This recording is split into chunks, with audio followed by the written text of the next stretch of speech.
Hello student, welcome to my YouTube channel. उम्मीद है आप सभी काफ़ी अच्छे हैं। आज का जो टॉपिक है आपका important question and answer on RTI topics. जैसा कि अभी हाल ही में हमने कई वीडियो बनाए हैं, आपका काफ़ी अच्छा रिस्पांस था।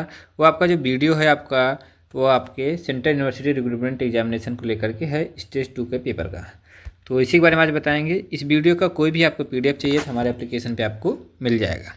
ओके, तो चलिए वीडियो को शुरू करते हैं। वीडियो शुरू करने से पहले आपको बता दें, जो आरटीआई एक्ट का सिलेबस है ये आपकी इतनी पोस्टों में आपका कॉमन है। सेक्शन बी के लिए, ठीक, सेक्शन ए सभी के लिए कॉमन है, जो आपका 60 नंबर का है।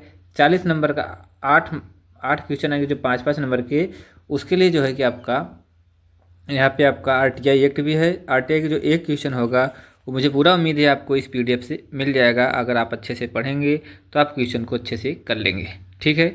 उसके पहले आपको बता दूं कि हम आपका फ़ोल्डर है, फ़ोल्डर में हमने अपडेट कर दिया है आरटीआई एक्ट 2005 के बारे में कंप्लीट डिटेल। आप इसे हमारे ड्राइव लिंक से पढ़ सकते हैं, एप्लीकेशन के अंदर पढ़ा हुआ है, ठीक।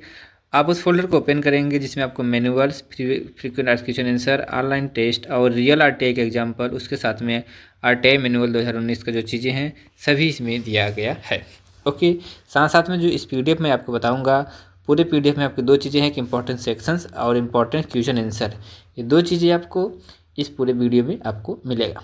ओके, इसके साथ साथ में आप हमारे ड्राइव को अगर एसेस करेंगे तो सेक्शन ए का पूरा कंटेंट, सेक्शन बी का पूरा कंटेंट, प्रीवियस ईयर पेपर जो JNU का है उसका पूरा अपडेट और NTA का सिलेबस अपडेट आपको यहाँ पे मिल जाएगा। साथ साथ में इस वीडियो का जो PDF है वो भी आपको यूट्यूब PDF के नाम से फोल्डर है उसमें आपको मिल जाएगा, ठीक। इतनी ढेर सारी फीचर्स दिए गए हमारे एप्लीकेशंस में। और उसके साथ में आपको व्हाट्सएप ग्रुप भी ज्वाइन कर सकते हैं जहाँ पर ढेर सारे बच्चे अपना नोट्स शेयर करते हैं और बातचीत करते हैं, कोई क्वेरी जरूरत है तो।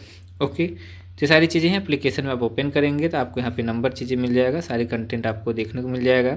सेक्शन है सेक्शन बी का, तो देर न करें, अभी आप जो है कि फोल्डर को, एप्लीकेशन को डाउनलोड करें और इसका प्रॉफिट उठाएं। तो चलते हैं, आते हैं मेन पॉइंट पे। आपको बता दें कि हमारा जो एप्लीकेशन है वो play store, app store, laptop, desktop सब जगह से आप एक्सेस कर सकते हैं अच्छे से, कोई दिक्कत यहाँ पे नहीं है, ठीक। हमारा जो मेन मकसद होता है वो गवर्नमेंट जॉब प्रिपरेशंस और प्रोफेशनल ट्रेनिंग को लेकर के मेन जो है कि आपका टारगेट रहता है। तो इसमें आपको सफल कराना हमारा उद्देश्य रहता है, ठीक। तो उम्मीद है सारी चीज़ें सही हैं। आपको अगर ऐसा PDF चाहिए अच्छे से तो हमें ज्वाइन करें, देर ना करें, ठीक। चलिए मेन पॉइंट पे आते हैं, इंपॉर्टेंट सेक्शंस ऑफ आरटीआई। आपको क्वेश्चन आंसर लिखना है तो कम से कम आपको इंपॉर्टेंट सेक्शंस पता होना चाहिए जिससे कि आप अच्छे से समझ सकें, ठीक। अब क्या है आपका जो डिस्ट्रीब्यूशन क्या है कि जम्मू कश्मीर को छोड़ करके था, लेकिन अब पूरे इंडिया में आपका आरटीआई एप्लीकेबल होता है। अभी आपका फॉलो नहीं है, मतलब कुल मिलाकर के सभी जगह पे पहले तो था, लेकिन ये पुराना PDF है इसलिए अपडेट नहीं है। आरटीआई एक्ट पूरे भारत में जो है कि एप्लीकेबल है, Oval R India. Okay, second thing से आपका डेफिनेशंस कुछ हैं, डेफिनेशन समझ लीजिए जो आपको सेक्शंस में काम आएंगी। जैसे सेक्शन 2A में दिया गया है अप्रोप्रिएट गवर्नमेंट्स किसे कहते हैं। सेक्शन 2C में सेंट्रल पब्लिक इंफॉर्मेशन अफसर किसे बोलते हैं। बहुत छोटा क्वेश्चन है लेकिन आपके लिए वो काफ़ी इंपॉर्टेंट है। CPIO शॉर्टकट में क्या बोलते हैं, CPIO किसे बोलते हैं। तो CPIO का मतलब होता है आपका सेंट्रल पब्लिक इंफॉर्मेशन अफसर, जो डेजिग्नेटेड होता है सब सेक्शन ऑफ 1 के तहत सेंट्रल असिस्टेंट इंफॉर्मेशन अफसर, ठीक, जो दिया गया है 2C सेक्शन में, ठीक है। 2C सेक्शन में असिस्टेंट CPIO और CPIO होते हैं। ओके, कंपेटेंट अथॉरिटी का क्या मतलब होता है उसके बारे में डेफिनेशन पूछ सकता है 2E में, लेकिन इन सभी को छोड़कर सबसे इंपॉर्टेंट है 2F का सेक्शंस। 2F सेक्शन एक ऐसा सेक्शन है जिसके बारे में कई बार आपको आरटीआई रिप्लाई में लिखा जाता है। क्या है मैंने बताते हैं। Information means any material in the any form, कोई भी इन्फॉर्मेशन, ऐसा मटेरियल जो किसी भी फॉर्म में हो, including record, document, memo, email, opinion, advice, press release, circular, order, log book, contract, report, paper, sample, model, data material in any electronic form related to the any private body which can access by the public authority any other law time to time in force. मतलब ऐसी सारी चीज़ों को क्या है information बोला जाएगा जिसे पब्लिक अथॉरिटी अच्छे से समझ सके और एसेस कर सके, उन सबको इन्फॉर्मेशन बोला जाता है सेक्शन 2F आरटीआई के अंतर्गत। ओके, तो ये डेफिनेशंस पूछे जा सकते हैं, एक काफ़ी इंपॉर्टेंट है। 2H होता है इसी तरीके से। रिकॉर्ड किसे बोलते हैं पूछ सकता है। राइट टू इन्फॉर्मेशन का मेन मीनिंग क्या होता है, किस सेक्शन में दिया गया है आपका 2J में दिया गया है। Right to information means accessible under this the act here control of public authority including कौन कौन सा, inspection of the document, record. हम लोग जो चीज़ें पूछते हैं किसका पूछते हैं, कार्ड के बारे में, डॉक्यूमेंट के बारे में, रिकॉर्ड के बारे में, ठीक। Taking notes, extract certified copy of the document of the record. Taking certified simple of the material, obtaining Diskit, floppy, tape, video recorder, ये सारी चीज़ों की इन्फॉर्मेशन हम गैदर कर सकते हैं राइट टू इन्फॉर्मेशन के तहत। ठीक है, ये सारी चीज़ें तो RTI कौन कर सकता है, किसके लिए होता है, subject to the provision all Indian citizen के लिए होता है। मतलब विदेशी इसको RTI नहीं लगा सकते, इंडियन सिटीजन ही इसका प्रॉफिट उठा सकते हैं। Okay, responsibility of public authority, जो रिप्लाई करते हैं पब्लिक अथॉरिटी, उनके क्या रिस्पॉन्सिबिलिटी होती है, पूरे सेक्शंस में यहाँ पे अच्छे से कवर दिया गया है। तो इसे आप अच्छे से नोट्स लिखेंगे तो आपके लिए काफ़ी प्रॉफिटेबल और समझने योग्य रहेगा। ओके, ये कई बातें यहाँ पे दिया गया, अच्छे से आप सब सेक्शन को कम्प्लीटली देख सकते हैं और समझ सकते हैं। ठीक है, यहाँ पे दिया गया रिस्पॉन्सिबिलिटी ऑफ पब्लिक इन्फॉर्मेशन अफसर, आपसे एक लाइन क्वेश्चन पूछ सकता है रिस्पॉन्सिबिलिटी ऑफ पब्लिक इन्फॉर्मेशन अफसर की क्या होती है, तो कम्प्लीटली बताओगे। उसमें यह भी मेंशन करेंगे सेक्शन 5(3) के तहत CPIO की क्या क्या रिस्पॉन्सिबिलिटी होती है, वो क्या डील करते हैं। ओके, इन्फॉर्मेशन जो डील करते हैं वो चीज़ें हैं। ठीक है, cause of information, transfer of application of another public authority, ये सारे के सारे क्वेश्चन। लिमिटेशंस क्या होते हैं कि जो आपको रिप्लाई देना होता है उसका लिमिटेशंस क्या होता है, वो चीज़ें यहाँ पे दिया गया है। ओके, RTI का रिप्लाई 21 दिन में आता है, ये चीज़ें आपको उम्मीद होगी जानकारी होगी। Okay, supply of the information free of cost, information free of cost दी जाती है अगर आप बिलो द पॉवर्टी लाइन है, इसके बारे में भी आपको सब पूरा क्वेश्चन का आंसर मिल जाएगा। कब रिजेक्ट किया जा सकता है, वो कौन से सेक्शन में लिखा गया है, सेक्शन 7(8) में हर बात का आपको जवाब नहीं दे सकते CPIO, कुछ रीजन्स होते हैं उसको भी रिजेक्ट कर सकते हैं। ओके, ये सब चीज़ें होती है। कुछ नॉन डिस्क्लोजर इन्फॉर्मेशन होते हैं थर्ड पार्टी के बीच, और थर्ड पार्टी का आप इन्फॉर्मेशन चाहते हैं तो आपके लिए एप्लीकेबल नहीं होता है। तो ऐसी चीज़ें कई पूछी जाती हैं। Okay, now the standing any content act should have no application any citizen, इस सब सेक्शन के बारे में अगर पढ़ लेंगे तो आपको काफ़ी चीज़ें समझ आ जाएगा। हमने ओवर भी आपको थोड़ा सा दे दिया। First appellate authority, second appellate authority, सारी चीज़ें होती हैं। जब आप किसी भी आंसर से सेटिस्फाई नहीं है तो आप चैलेंज कर सकते हैं, वो आपका सेक्शन होता है सब सेक्शन 3 ऑफ 7(7). ओके, इसके तहत आप कर सकते हैं। दोबारा सेटिस्फाई नहीं होता आपको सेकंड अपीलेट कर सकते हैं, जो आपको 90 दिन के अंदर में रिप्लाई करना रहता है। आपको उसका अप्लाई करते हैं तो उधर से रिप्लाई आता है। ठीक, तो ये तरीका है आपका। अफेक्ट ऑफ CSC, एक होता है सेंट्रल इन्फॉर्मेशन कमीशन, एक होता है स्टेट कमीशन। दो तरीके के आपके इन्फॉर्मेशन कमीशन बनाए गए हैं आपको रिप्लाई के लिए, कोई सेटअप के लिए, कोई अपील करते हैं तो उसके रिप्लाई के लिए। ठीक, penalty to the public information अफसर, कोई चीज़ अगर रॉन्ग इन्फॉर्मेशन दी जाती है तो किस तरीके का उनको प्रोविज़न है पेनल्टी कराने का, वो पूरा डिटेल इस PDF में दिया गया है, आप अच्छे से पढ़ सकते हैं। ओके, तो उम्मीद है चीज़ें आप समझ गए होंगे। अधिक जानकारी के लिए आप एक्चुअली सेंट्रल इन्फॉर्मेशन कमीशन के पोर्टल पर भी आप जा सकते हैं। लेकिन जितना भी यहाँ पे इंपॉर्टेंट सेक्शन दिया है अगर आप उसे पढ़ लेते हैं तो आपको पूरी जानकारी बेहतरीन RTI की हो जाएगी, जो करेक्ट क्वेश्चन आंसर लिखे जाते हैं। ठीक है, अब टॉप 30 यहाँ पे आपको क्वेश्चन दिखाते हैं, उसका आप आंसर करेंगे तो आपके लिए काफ़ी प्रॉफिटेबल रहेगा।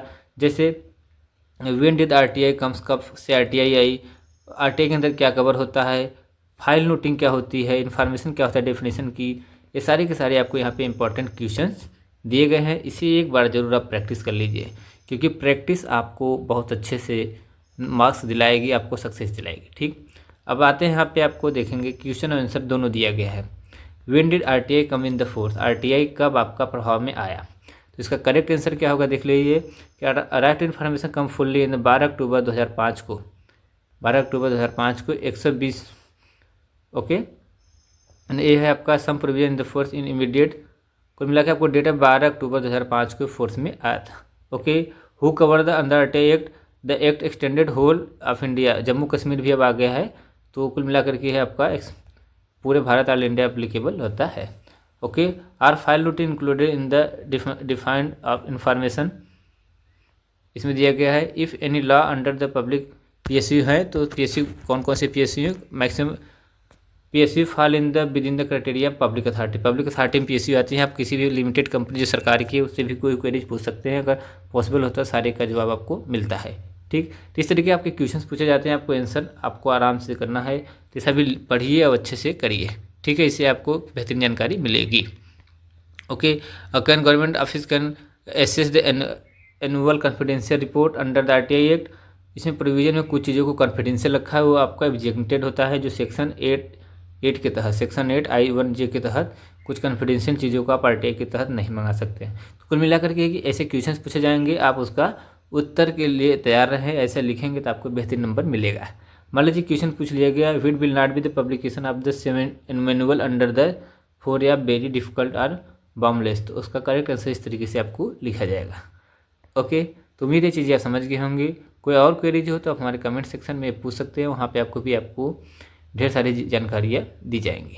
ओके, कई टॉपिक्स हमने वीडियो बना दिए हैं, क्वेश्चंस बना दिए हैं, आगे भी ऐसे आपके लिए वीडियो लाते रहेंगे, तो सारी चीज़ें आपको समझ में आएगी। जिससे ये जो assistant public information assistant to the PIO, इसमें पूछा गया है कि असिस्टेंट पब्लिक इंफॉर्मेशन अफसर होता है वो असिस्टेंट होता है पब्लिक इंफॉर्मेशन अफसर का, तो इसमें देखना है क्या आता है। No, a PIO is not assistant to the PO, a central state PIO में केस में designated to the sub district and divisional level where public authority में not have the an officer, मतलब उनके असिस्टेंट नहीं होती, अलग अलग डिजिनेशन होती, अलग अलग सेंसस की, अलग अलग एडमिनिस्ट्रेशन यूनिट की होती है। ओके, इस तरीके से यहाँ पे आपको कंप्लीट इन्फॉर्मेशन मिल जाएगी।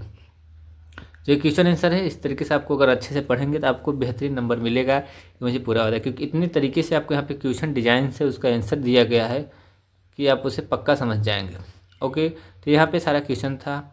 और नेक्स्ट देखते हैं इसे, will a PIO be punished wrong misleading information just PIO penalise under the act, अगर कोई इन्फॉर्मेशन गलत देते हैं तो उनको पेनल्टी होता है, तो प्रोविज़न है उस चीज़ का, आपको अगर इन्फॉर्मेशन तो आप चैलेंज करके आगे बढ़ सकते हैं। ठीक, इस तरीके की पूरा इन्फॉर्मेशन है। उम्मीद है चीज़ें आपको अच्छे से समझ आए होंगी, आप प्रैक्टिस करिएगा।